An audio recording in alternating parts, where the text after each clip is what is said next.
The Leatherman Garage might not be for you. In this video, I'm going to talk about Leatherman's old limited editions, their current pathway, and why I think it's the best that we've ever had from Leatherman. Now, starting with the old limited editions, they had a series of, I believe it was waves and charges. I might be a little off on that.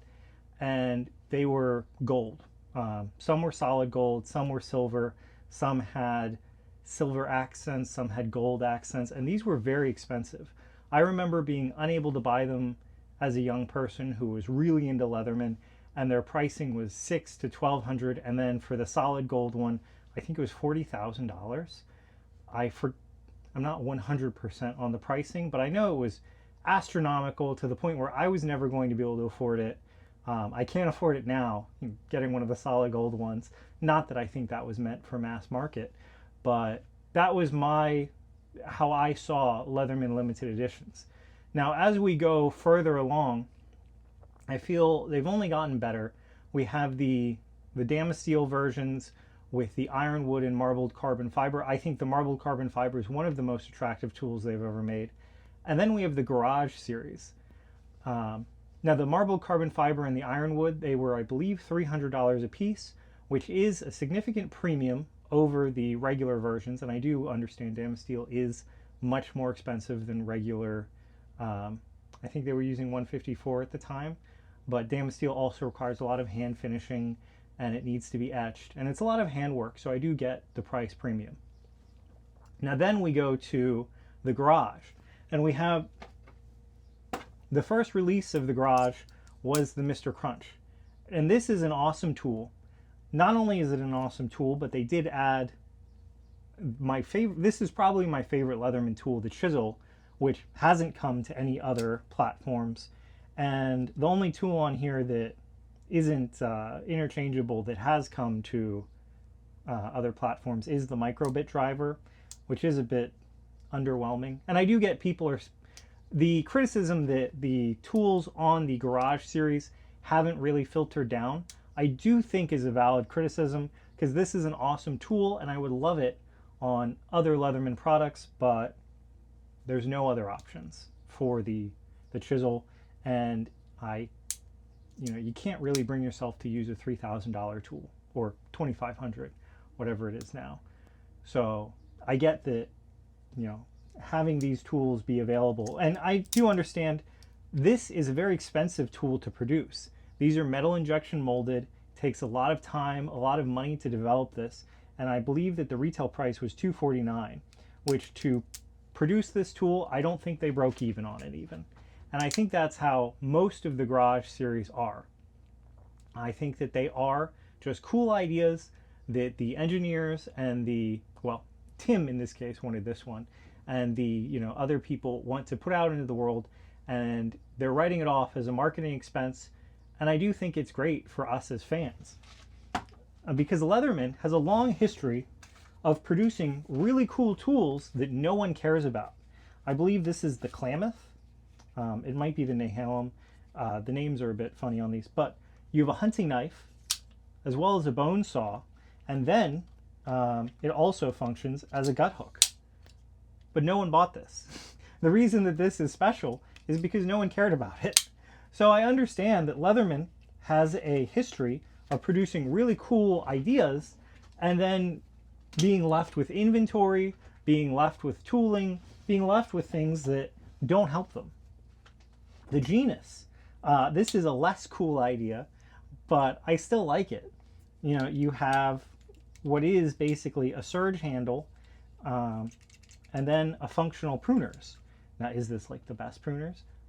Maybe not. But it's a really cool idea. They put a lot of work into this, and no one bought it. And that's a problem, because Leatherman wants to make money. So there are some tools that I see why they didn't produce many of. The Europe. Now, I personally think that this should have been the free bottle opener instead of this is just a normal bottle opener. I think this probably functions better. But if you're doing a Europe model, and you're Leatherman, I know that they have a free corkscrew. So just put the free corkscrew in there. And then you call it the Europe, but you have a locking blade. Now these are criticisms that I think are fair, but there are other criticisms that I think are a bit crazy, that their pricing is too high, that they produce in, well, they do produce in random numbers, but the pricing is something I'd like to hammer down on. The dark side. In the dark side, you have carbide scribe. I looked into getting these produced, and my quote for not even a finished product, I believe, was $40. And I still had to handle logistics, still had to handle a lot of other aspects of the product. And that's for one item. Now, carbide is an expensive material. The price has only gone up since I got that quote. And how much did Leatherman charge for this? Now, there are other features to this tool, and Leatherman charged, I think, $250. So at the time, I believe that the TTI was going for $180. So it is a bit steep for a scribe, a pen, and a tweezers to be $60, but it's a very expensive scribe, and it's a custom scribe. Now, do I think that they probably ordered them all at the same time as they were making the NASA? Probably. But still, they put a lot of money into this, and I don't think that they got a return on investment on this. Next. Now this tool, you could say that the entirety of this tool has been made in the ARC. The 40th anniversary, aside from aesthetics, is functionally the ARC. So this is a tool where anyone who really wanted this tool can basically just buy it for retail.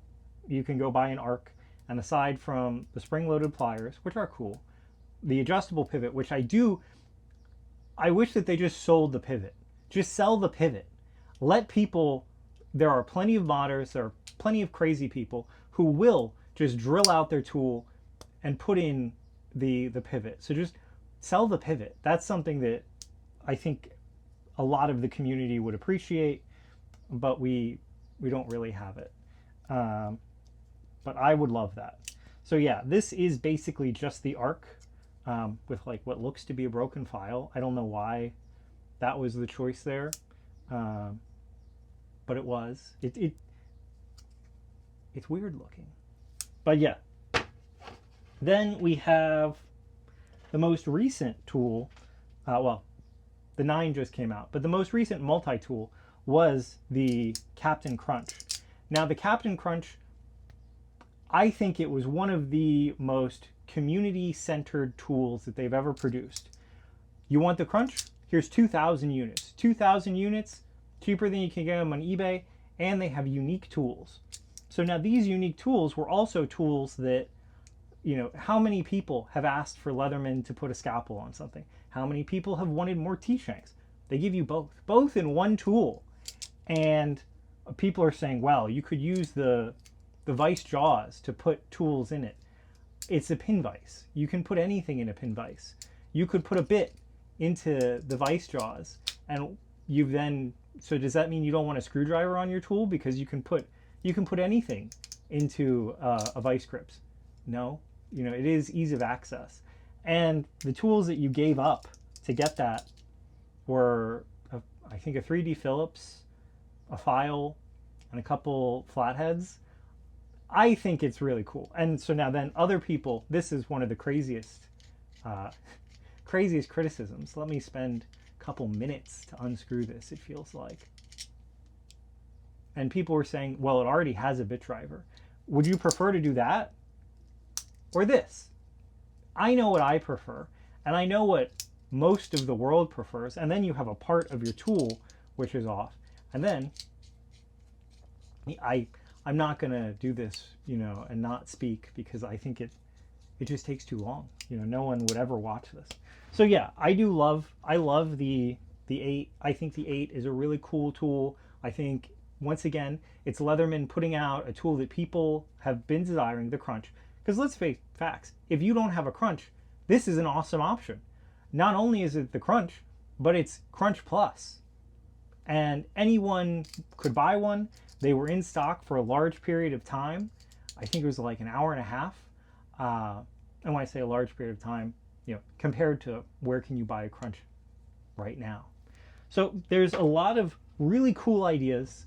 They're giving people fair prices, a lot more fair than, $1,200 for a charge with some silver on it, 2 ounces of silver and a charge, I don't feel is worth 1,200, but I do feel that this is worth 250, and I do feel this is worth 250, and I do feel this is worth 120.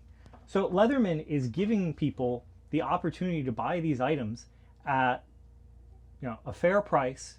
I do think they're losing money, and it's just from people who, like this, I thought this would be cheap to produce. I actually did some work, looked it up, and it was very expensive. So I feel that these criticisms are from people who haven't actually produced anything in their life. I do produce little accessories for Leatherman tools and for some other stuff. It takes a lot of time, takes a lot of effort, and it takes a lot of understanding of the tools to produce things. If you're paying someone, Leatherman pays people in the United States, in Portland, I'm sure they're getting paid good money. That is an expense. Now, do I think that Leatherman, had to pay a bunch of money to produce these tools? No, they already had them lying around. But these are machined parts, and then they PVD coated them, which is another expensive process. So you're machining a part, and then you're coating a part. And then people are complaining that I don't think that these criticisms are fair, and I feel that in the future, we will look back on this time, and if people complain enough to where they stop, we'll look back and say, wow, we really had it good at that point. Because do you want them to go back to the $1,200, not interesting tools that just have a little, special accent on them? I don't. I love this stuff. I think these are super cool, and as a longtime Leatherman collector and fan, I love it. I think this is the best they've ever been. There are things that I think that they could do better, like with the theming. If you release a Europe tool, but then have a locking blade on it, I do think that's very silly, because in case people don't know, you can't carry a locking blade in the vast majority of Europe. So that's why it's like, you call it the Europe, but you can't carry it in Europe.